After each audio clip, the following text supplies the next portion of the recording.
Hey guys, welcome to part 2 of this series showing how to make this incredible cosplay piece using materials from Smooth On. Check it out. We're going to begin with a resin model made of an epoxy putty called Freeform Air.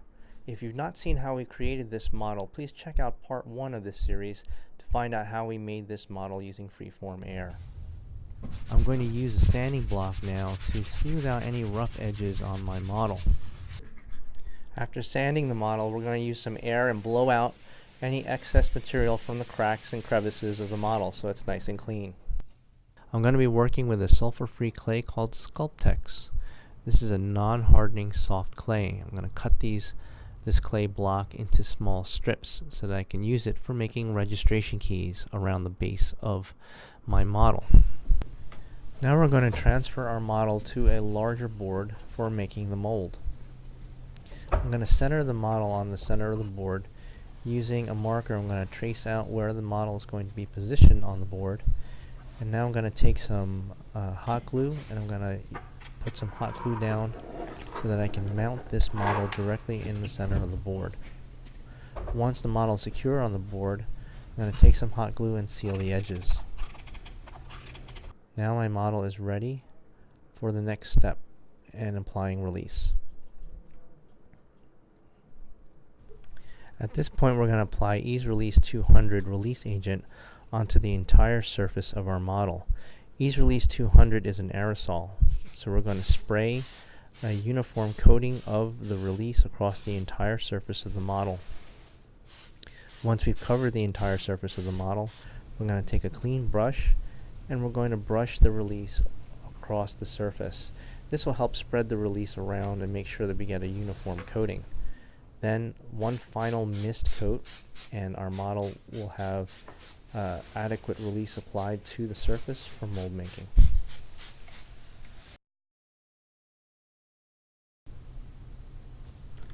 Today we'll be working with Dragon Skin 10 Fast. This is part A and this is part B. Dragon Skin 10 Fast is a platinum cure silicone rubber, and we're going to use this material to make a brush-on mold of our model. Now before we begin working with this material, it's important that we pre-mix the part A and the part B, scraping the sides and the bottom of the container with a clean mixing stick to ensure that we get a good pre-mix of the material. Now we're going to dispense Dragon Skin 10 Fast part A into a clean mixing container. We're now going to do the same thing for part B. Now the reason I chose this silicone material for this particular project is because it has a high degree of stretch and it works really fast. The mix ratio for Dragon Skin 10 Fast is 1:1 by volume. Now since both A and B are translucent white, I'm going to use Silpig silicone pigment to color one part of the system in order to visually see that I get a thorough mixture of the material. In this case, I'm going to add Silpig green, and as you notice, it only takes a small amount of material to effectively color it. Pot life for Dragon Skin 10 Fast is 8 minutes, and it begins as soon as part A touches part B. I'm going to take a clean mixing stick and stir the material thoroughly, scraping the sides and the bottom of the container as we do it. Now we're going to take our mixture and we're going to pour it into a new mixing container and mix it again. Now we're getting ready to apply our first coat. We're going to use a cut brush and we're going to stipple coat the first layer of our mold rubber onto the model. The idea here is to get a really thin coat on the surface. This will allow you to capture all the detail of your model. Here now is the completed first layer. I'm going to allow the material to become tacky at room temperature for about 20 minutes before applying the next layer for our mold rubber. For our next layer, we're going to color the material blue, and I'm going to take a small amount of it and dispense it into small containers for making registration keys, which we'll use later in the process. So for our second layer, we're going to take our blue silicone rubber that we colored with Silpig, and we're going to brush this layer onto our model. Here is the completed second layer. Now I'm going to add Thivex, a silicone thickening agent, to the Dragon Skin 10 Fast silicone. Now a few drops of this material will significantly thicken the silicone and allow me to create a cut seam along the side of my mold rubber.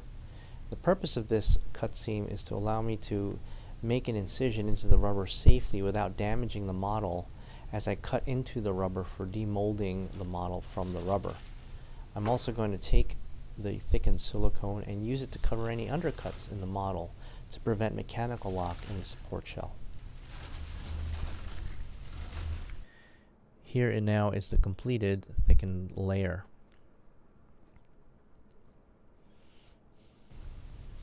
In our next layer, we're going to be applying silicone rubber again. This time we're just going to brush it onto the surface, covering the entire mold rubber. And also at this point I'm going to add our registration keys that we created earlier. This will allow me to register the rubber to the support shell, preventing the rubber from sliding out of the support shell when I work with it. Here is the completed layer now.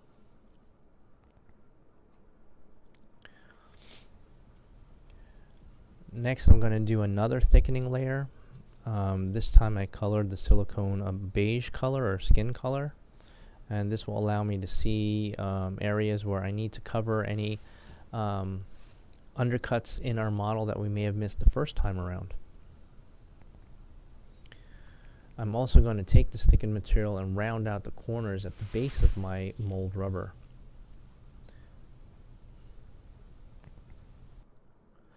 Here now is the completed layer.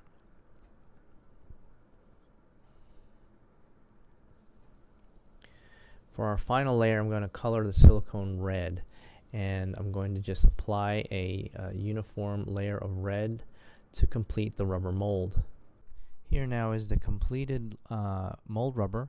I'm going to let that cure at room temperature for about 75 minutes.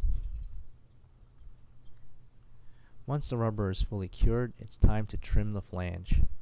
Using a straight edge and a sharp knife, I'm going to trim the flange to make it nice and square.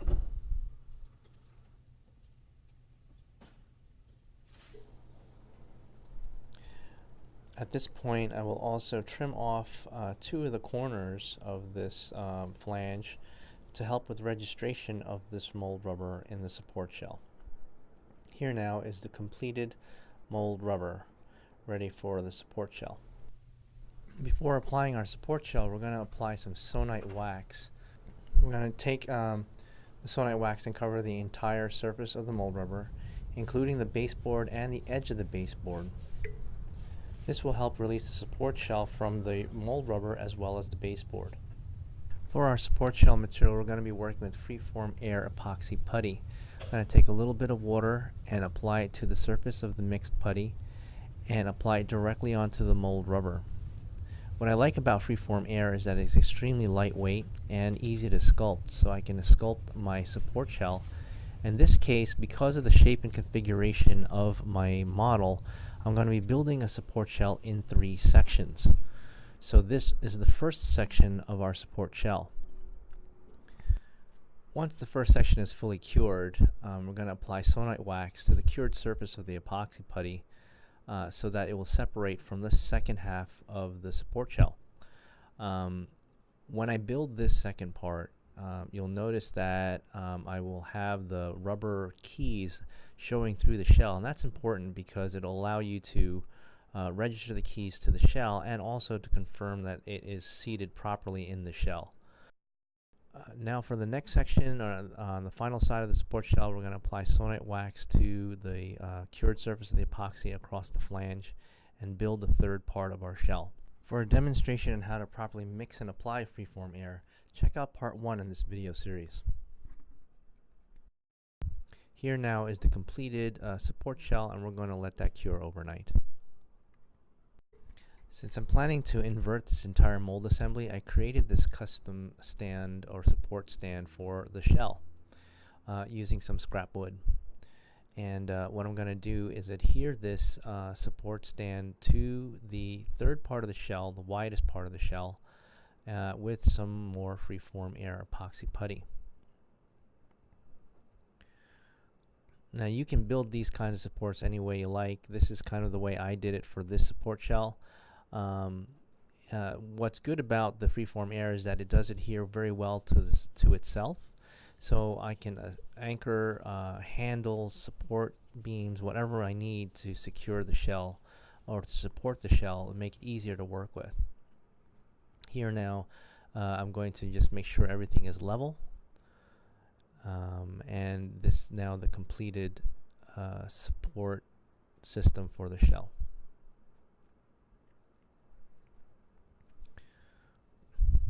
Once the epoxy putty is fully cured, I'm going to start drilling out holes in the flange of my support shell, and this is for will allow me to anchor each section of the shell using wing nuts later on.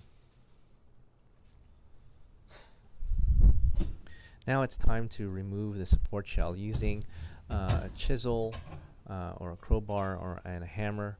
I'm going to use this to separate the support shell from the base, and also to separate the individual sections from each other so that I can take my original model out.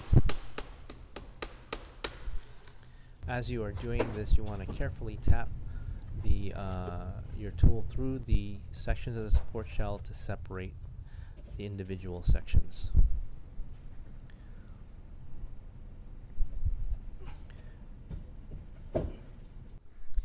Now we're going to make our incision in the cut seam to remove the rubber from the model.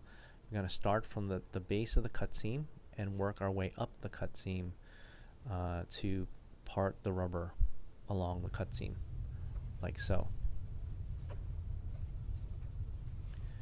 Now, before we remove the rubber from the model, I'm going to apply a little talc powder to the surface of the rubber. Now this is an optional step, but I find that by doing this, the rubber glides against itself very easily and makes for an easier removal of the rubber.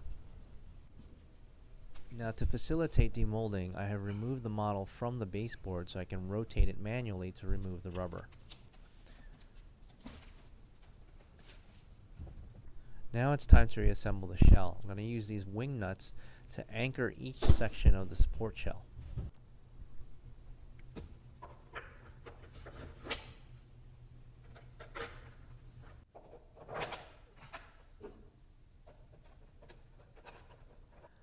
Now it's time to reset the mold rubber back into the support shell.